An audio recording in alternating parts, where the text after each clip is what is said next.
மாணவர்கள் அறையில் புகுந்து லேப்டாப் திருட்டு, கைவரிசை காட்டிய மர்ம நபர்கள். அதிர்ச்சியை ஏற்படுத்தும் சிசிடிவி காட்சிகள். அறை கதவை திறந்து வைத்துவிட்டு குளிக்க சென்றபோது துணிகரம், கல்லூரி மாணவர்கள் அச்சம். கோவையின் சரவணம்பட்டி பகுதியில் கல்லூரி மாணவர்கள் தங்கியிருந்த அறைக்குள் புகுந்த மர்ம நபர்கள் லேப்டாப்பை திருடிச் சென்ற சம்பவம் பெரும் பரபரப்பை ஏற்படுத்தியுள்ளது. மாணவர்கள் அறையில் புகுந்த திருடர்கள் கைவரிசை காட்டியுள்ள சிசிடிவி காட்சிகள் தற்போது வெளியாகி மாணவர்களிடையே பாதுகாப்பற்ற சூழலை உருவாக்கியுள்ளது. கோவை வையாபுரி நகரை சேர்ந்த சித்தார்த் என்பவர் சரவணம்பட்டி பகுதியில் உள்ள ஒரு தனியார் கல்லூரியில் பயின்று வருகின்றார். இவர் குறும்பாளையம் பகுதியில் தனது நண்பர்கள் 7 பேருடன் சேர்ந்து அறை எடுத்து தங்கி படித்து வருகின்றார்.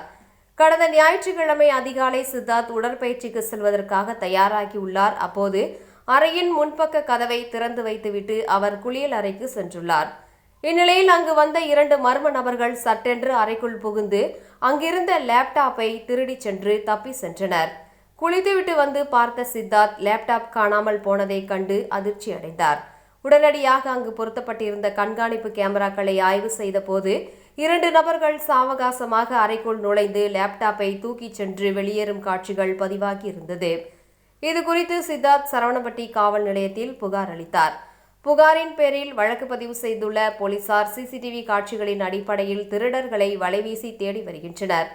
கோவையில் பல்வேறு பகுதிகளில் ஏராளமான வெளியூர் மாணவர்கள் தங்கி படிப்பதால் அவர்களை குறிவைத்து இதுபோன்ற திருட்டுகள் தொடர்ந்து நடைபெற்று வருவதாக புகார்கள் எழுந்துள்ளன.